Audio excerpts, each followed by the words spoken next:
with the Dr. Sruti Chandrasekaran. The topic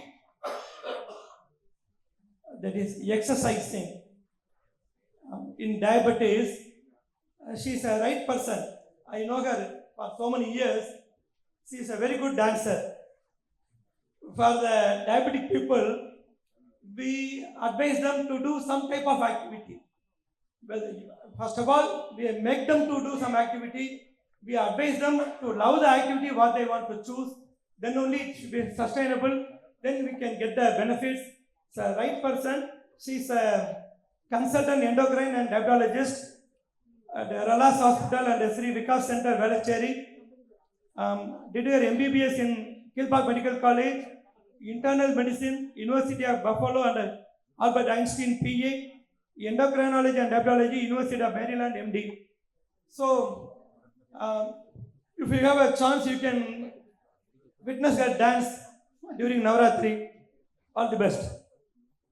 Thank you, sir. Thank you so much. Thanks a lot. So, very warm welcome to one and all, and thank you and welcome to the second day of Receptor 2024. What I will be doing for the next 15 minutes or so is talk on the smart exercise prescription in diabetes from clinical perspective. I've kept this talk very simple with some simple take-home message that we can have. The outline of the talk is why should we prescribe exercise? Adela will have 1 or 2, 3 subdivisions of why this is important. And then what are the current recommendations for exercise? This would apply to patients with diabetes, PCOS, metabolic syndrome, metabolically associated fatty liver disease. So the perspectives are the same, but we will talk more in perspective to diabetes. And I'll give you some examples of how to prescribe the exercise prescription. Some clinical important take-home message with one clinical case-based discussion. In the interest of time, I had 2 or 3 patient scenarios, but I cut it down to one patient scenario with important take-home message from that patient. So I have 2 questions along the way. Exercise helps in controlling diabetes. I mean, just a show of hands, right? It improves insulin sensitivity and helps sugar, improves the cardiovascular fitness, helps in prevention of diabetes, improves overall well-being, helps in weight management. I have not put as weight loss. The weight loss happens in the kitchen. So the next talk would be more perspective for weight loss. So the exercise will help you maintain your weight, right? So the diet is what is very important for weight loss. And do you think it's all of the above? So the show of hands, so all of the above? Yeah, very good. Yeah, so overall it does have the studies have showed it improves overall well-being, improves the sexual part of the diabetes management as well. So, nariya benefits irukku exercise. So, I will not dwell into what it helps, but overall, it really helps in patients with diabetes. This is from Dr. Nitin Kapoor and from his group in CMC Vellore. So, there is an acute exercise phase and up to 2 days or a delayed exercise phase irukku. So, you can see the benefit it offers in acute during minutes to hours of exercise. And when somebody is doing resistance training and lifting weights, up to 2 days after also the benefits is there in terms of the number of mechanisms that is mentioned there. But what is important here is you have to look at the green curve. The green curve is a long-term benefit. If you look at like this, it's like a mutual fund madri, right? So the longer you keep the investment plan, it gets compounded, right? அதே தான் எக்ஸசைஸ்லையும். So once you continuously do it, so 2 நாள் பண்ணிட்டு 2 வாரம் பண்ணிட்டு விடுறது is very common in clinical practice, but that's why we need to tell the patient that there should be a consistency to exercise. The longer you do it, it could be the same exercise. We'll talk about the different types of exercise. The benefit gets progressively better. So that is the important take-home message from this slide. So even though you have acute benefits and about delayed benefits for 24 hours, we need our patients to consistently stick to some exercise routine. And the number of diabetic prevention trials have shown this. The Indian diabetic prevention trial from Dr. Ramachandran sir and his group also has shown the benefits of exercise in terms of prevention of diabetes in somebody who has impaired fasting glucose or pre-diabetes. So there is enough evidence to say that we need to offer this to our patient. And why are we talking this amongst the primary care physician here is, it's shown that for one person to stop smoking, a brief physician counseling, it doesn't have to be an expert, it doesn't have to be a exercise, physiotherapist or a sports physician. It has to come from the primary care physician like you and me. For one person to stop smoking, you see the number needed to treat there. And similarly, so the number needed to treat is only 12 for one person to achieve the recommended adult physical activity guidelines. So that is the importance of counseling. Documenting it, telling to our patients that physical activity is important, a structured exercise program is important, and this has to come from us as primary care physician because it has a huge impact in the outcome of the patient. So that's why it's important. So now we move on to a question of, now we saw why this is important, right? There's no doubt that it tremendously improves the overall outcome. What is exercise? A physical activity can be defined as any bodily movement that is produced by skeletal muscle. Padikkat ஏறுறது, நடக்கிறது, like you go out and buy vegetables by walking, அதெல்லாம் physical activity. So some of that is called as a non-exertional physical activity called as NEAT. So when we talk about energy expenditure, we have the resting metabolic rate, which could differ from one person to the other. It includes a non-exertional physical activity, and then you have the structured physical activity, which is the exercise. Exercise is a subcategory of physical activity, and it can be defined as any planned, structured, repetitive, intentional movement. If you want to define it like that, it is a part of physical activity, but you do it in a structured way. Then it is called as an exercise. So it is nothing but a subcategory of physical activity, and this is done to overall maintain your physical fitness and gives you this benefit in terms of whatever we discussed in the first few slides. And now the second question here is, what are the recommendations? So the recommendations, you have different recommendations. American Diabetic Association, European Association, RSSDI from India has its own recommendation. Endocrine Society of India has exercise recommendation. More or less it's the same. You have to have an aerobic exercise, 3 to 7 days. It can be walking, cycling, swimming. Aerobic exercise, resistance training where you lift weights 2 to 3 times a week. Flexibility exercise, very, very important to consider yoga or Tai Chi or Pilates or something. For an Indian, I think we should consider yoga for flexibility at least 2 to 3 times a week. And this participation in a supervised training program is recommended. So they recommend you have a trainer, you have a group fitness program, you do it under supervision to prevent injuries. And most of the guidelines, this is what they recommend. So you have aerobic, resistance and flexibility. Moonume important. So how do we give this in prescription is what I'm going to show you in my example. So when we talk about an exercise prescription, how do we write an exercise prescription, right? There is a concept called FIT, F-I-T-T. One frequency, intensity, time, type. So we have to include all these 4 in the exercise prescription. This component includes the exercise. So if you look at the RSSDI guideline, they have FIT E. E is like enjoyable. So that exercise that you do should also be enjoyable and something fun that you like doing. So what is the frequency? So you write the prescription says 3 to 5 times a week, you walk for 45 minutes. Intensity, of course, there are machines to look at the intensity, but the simple way of looking intensity is looking at your heart rate. If you have a heart rate monitor, most of them have this watch or the phone that actually gives them the heart rate monitor. It is your age, 220 minus your age. So if your age is around 50, 220 minus 50, 170 variko, it's very high intensity heart rate. So you need to keep your heart rate up to 6 to 75% of the heart rate max. And that is where you can use these tolerance, the exercise watches or your Fitbits and stuff to record your heart rate. So that is easy way of looking at the heart rate. And the heart rate is, and another way to say is, if you're 60 to 70, maintain your heart rate at 100. Romba vigorous activity is not required. So the timing is 150 minutes or more. So you can do split also. For some people who cannot exercise 45 minutes a day for time constraints, they can do 10 to 15 minutes 3 times a day. So this works very well in pregnancy. We were talking about this yesterday during our gestational diabetes talk as well. So splitting and doing the exercise also works if time is a major constraint, or say if your patient is a night shift employee where they find it very difficult to incorporate this in the routine, you can modify accordingly. So aerobic, walking, jogging, swimming, so all these have to be included. So this is how we actually give the prescription for timing, type and stuff. So example would be walk briskly for 30 minutes per day. and you lift weights twice per week, right?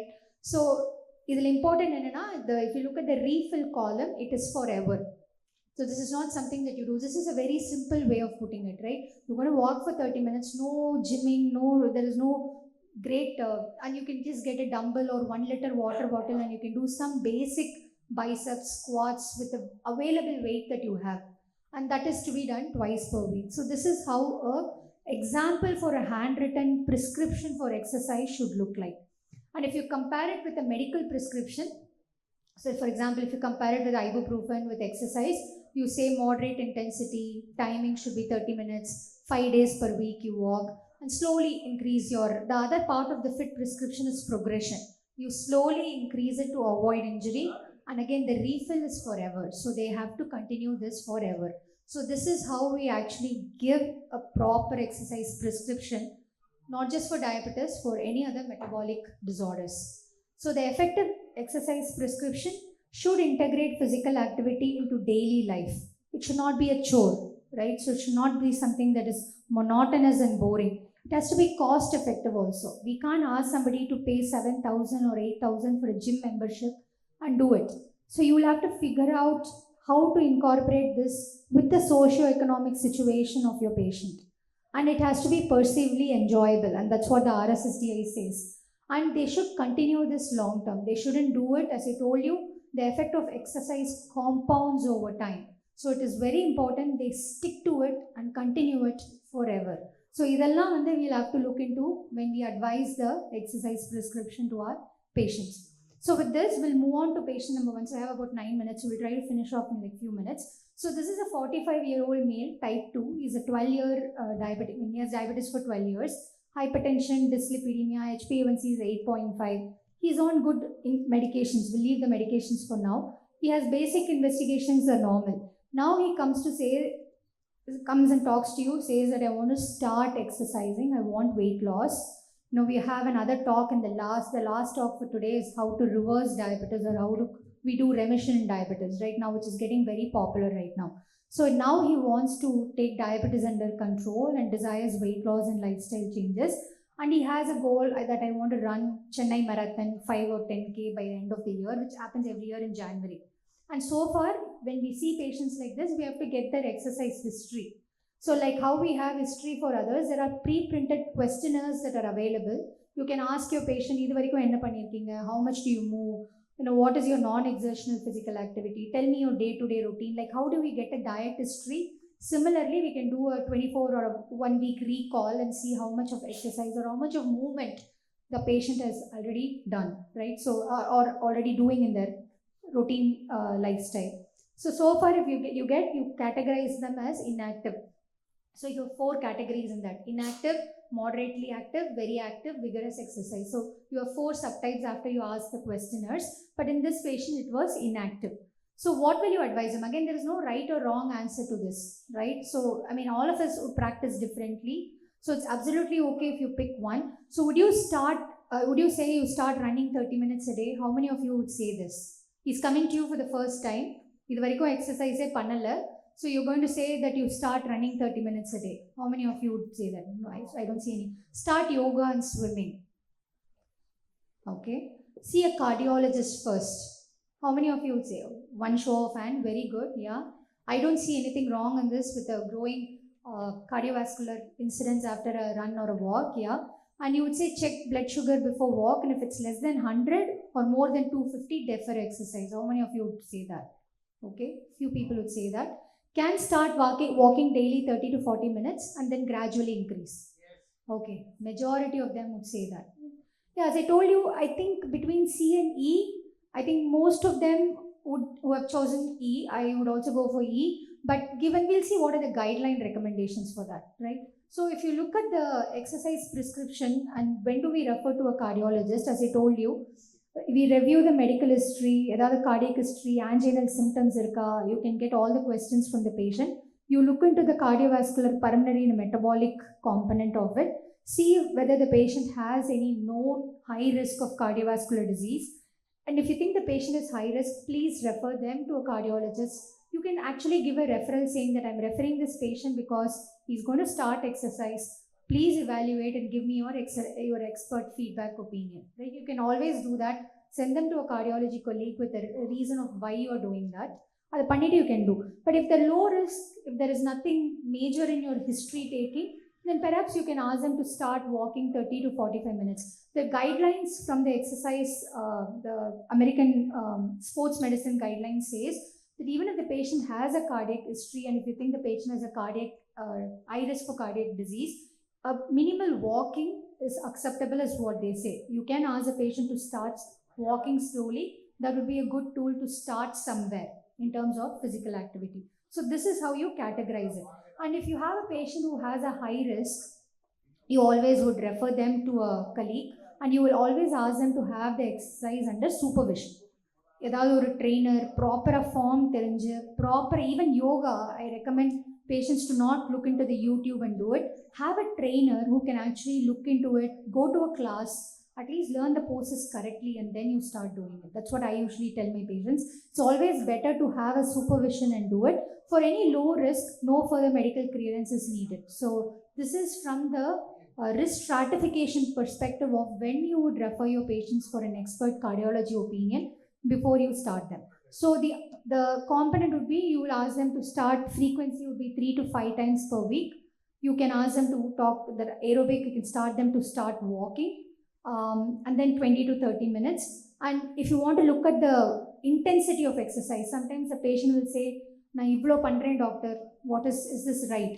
So the way to know it is simple talk test. If somebody is rendu per nadakranga pesite nadakranga appadina, it's a light kind of intensity. If you look at the MET, the METs that they do, it will be less than 3. If somebody is not able to finish a sentence, say they are running or they are lifting heavy weights and they are not able to finish one sentence, even the difficulty talking is there, it's a very vigorous exercise. So the simple way, நம்மளால VO2 max அதெல்லாம் கிளினிக்ல பண்ண முடியாது. So this is a clinical way of knowing whether your patient is doing the right intensity of exercise. The moderate intensity is what is recommended in most of the guidelines. I'll tell you why. And the other component of this prescription is progression. Once you achieve this, progression is slowly you increase the intensity of the exercise or change the pattern of the exercise. And this is where they say you have this Diabetes Care 2016 papers give you the என்னெல்லாம் exercise பண்ணலாம், என்ன பண்ணணும், யாருக்கு எந்த மாதிரி exercise would recommend, what are the medications that we should take into consideration. So this is a very nice paper to review if you're going to start somebody on exercise. So you start with aerobic and then you do the resistance, and in terms of flexibility, yoga is also important to 2 to 3 times a week to maintain the flexibility and the movement. So all these have to be included in the progression. So the patient would start with walking, maybe 1 or 2 months later when they come to you, you can say, you can probably start 2 to 3 times, start lifting weights, and also include some yoga or pranayama or something in your routine. So slowly your progression for the exercise would change when the patient comes. We're not going to give all of these things at the first, because then the patient would stop exercising. They would not do it.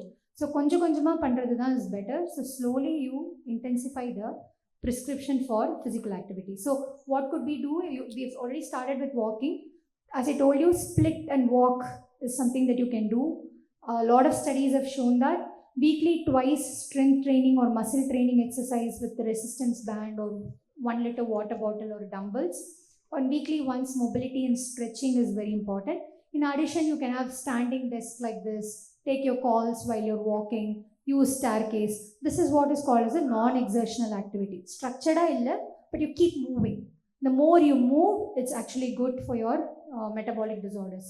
What are the caution? I think I have 2 minutes. I think this is the most important part of the presentation. Right, so we talked about why, what are the recommendations, how do we give a prescription with this clinical case-based discussion, what is a caution for exercise, when should I slow down, right? So the easy way to say this is listen to your body. If you feel that you can't do it, please don't push yourself. That's one way of looking at it. But diabetic patients specifically, we have to look at hypoglycemia risk, alter the medications, especially more so in type 1 patients, alter the insulin level. I mean, if they have a CGM tracker, you can check the sugars and adjust and advise them a healthy snack before they exercise. They can wear a medical alert bracelet, and you can always have a partner workout. You can go with your friend or your spouse or your siblings in terms of safety for the first few times that you're starting your exercise. But that hypoglycemia we covered. In times of diabetic retinopathy, you should avoid powerlifting because you in very highly proliferative retinopathy you can bleed. Again, in neuropathy, no barefoot exercise, no too much pressure on your legs. I'm almost done. This is my last slide. In autonomic neuropathy, again, you have to cognizant of the temperature changes in the environment. And planning pregnancy, you please include your gynecologist in the discussion. As Dr. Kumbravel said yesterday, please keep them in the loop. Sarcopenia and sarcopenia obesity can be a discussion by itself, but simple chair exercise, resistance exercise with proper good protein rich diet is very important for sarcopenia. As I told you, it's a detailed discussion. And this is the most important part of the last slide. This is my last slide. It's a U-shaped effect.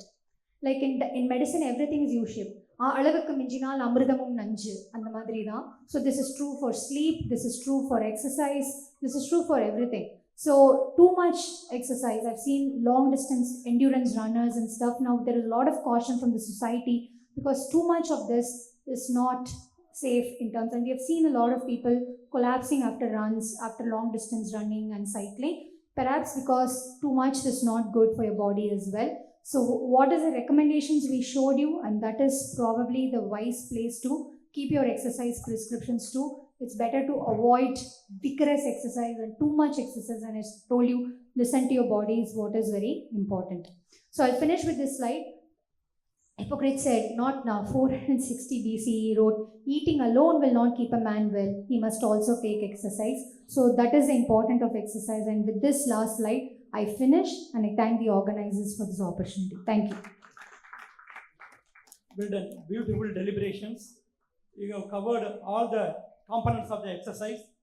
The simple thing you have highlighted for FAR, we have to retain in the mind flexibility, aerobic, resistance. All the three are very important. So I would like to ask one important question.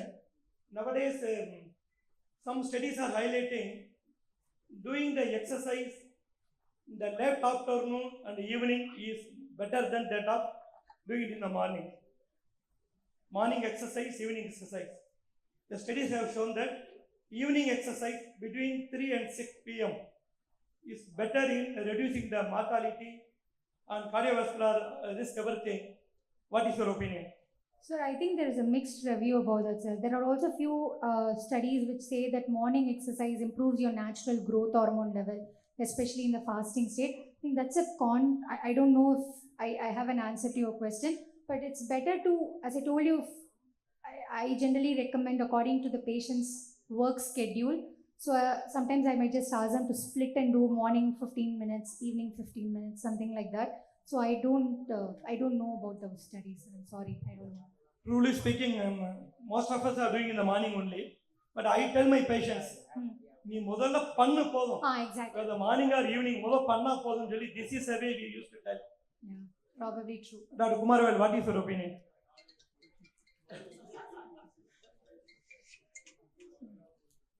Exercise பண்ணா You போதும். should do exercise. Ultimately, because as you say, evidence could suggest morning exercise, and evidence keeps on changing. But doing exercise does not change. I think we should do exercise whenever it's feasible. I know patients doing exercise at 10 o'clock, whatever it is, because that's the time they have it. But more important, what I would emphasize here is something called non-exercise associated thermogenesis. Yeah. Where you incorporate exercise in your day-to-day habit. Because we as a doctor, you see OP walking in your time and going to day-to-day rounds, that itself contributes to exercise. I think for busy professional, that matters a lot. So I think we can also discuss about non-exercise associated thermogenesis, what you call need to most of our patients. From the three exercise. Sir, yes.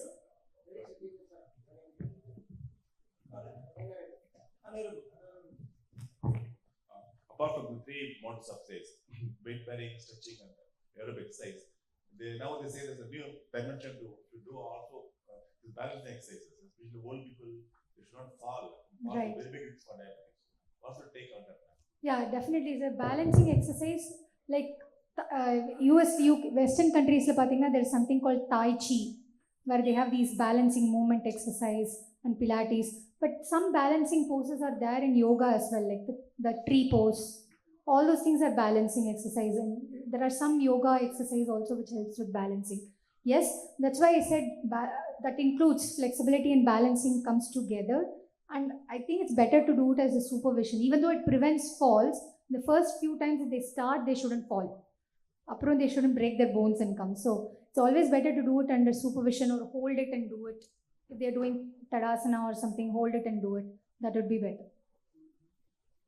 One more thing, 150 minutes per week, suggest. But for the Indians, they say you have to double it. What is your opinion? Sir, under guidelines, when the Indians also they say 150, but if weight loss is your goal, then 150 perhaps would not be there. Then they say 300 minutes per week is what is recommended. But as you said, somebody has to start somewhere. So now, since the guidelines is recommended 150, we go by 150. But weight loss is the goal. You're right, 300 minutes per week. You have mentioned in your last slide exercise sudden death. We have seen a lot of sudden Yes. death following exercise. Is there any relation between adrenaline and the exercise? Well, too much of it is not good actually. I mean, I don't know. That's where you need to get a history from the patient. Some of them would be already exercising too much. I have seen patients who come to us and say, "Na evlo exercise pandren doctor, I'm not able to lose weight." I usually tell them, "Avlo pannadinga, konjam back off pannunga, just lessen." And that part is also required. First, we need to start somewhere, but there are few people who do it a lot. Maybe some hormonal changes happens that increases the adrenaline and sudden cardiac death as shown in this U-shaped curve. Definitely that is important to take into account. Too much is not good. Thank you.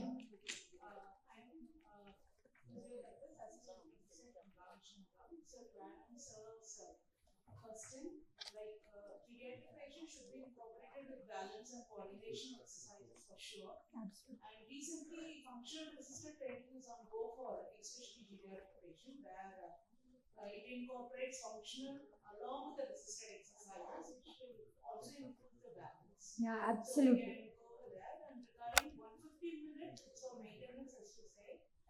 So whatever health we want to make in the fitness level, maintenance is 150 hours per week. And if you want to go for a weight loss, it should be more than 300 hours per week. That's a protocol to be followed. And regarding the cardiac death, usually aerobics or anaerobics, it should be given according to the percentage, the frequency of training.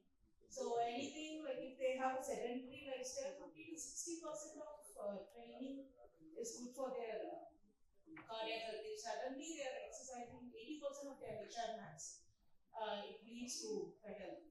I completely agree. That's why I said it's always better to have a supervision, a physiotherapist or a trainer or a sports physiotherapist. I mean, it's even though we recommend it, it's always better to refer them to the trained person so that they don't do harm. So aerobic should be given according to their physical fitness. Absolutely, I completely agree with you. Yeah. Any more questions? What type of exercise will increase the irregularities or arrhythmia in the heart? And what type of exercise will decrease the arrhythmia? So, அந்த மாதிரி I don't know, sir. Maybe I have to look to specifically answer your question. But as the previous, sir, I'm sorry. You said last. Too much exercise, sir. We have seen anything that increases more than 12 minutes for a longer duration of time.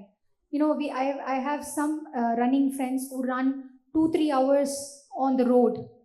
If they do a slow run where they maintain the met, it's okay. Some of them are vigorous runners, or they climb hill for a very long time.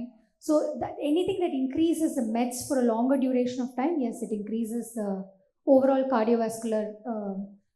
The outcome could not be the same as somebody who's not doing that much. But Anna, Evlo, I don't know. I'll look into it, and if I know the answer, I'll specifically let you know.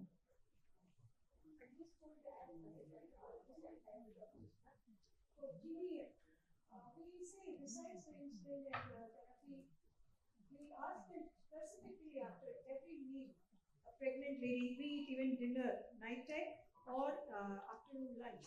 We ask them after lunch some 10 minutes to rest. Yeah. Not immediate after eating, but to walk after food. We make them walk in the ward also, and it helps in decreasing their sugar. Absolutely. Post-prandial sugar. Yeah, so true. It is part of the treatment. Yeah. Exercising after meals in pregnancy. Definitely. It works even without pregnancy also, ma'am. I completely agree with you. No doubt. Thank you. I call upon Dr. Sri Muralidharan to felicitate our speaker.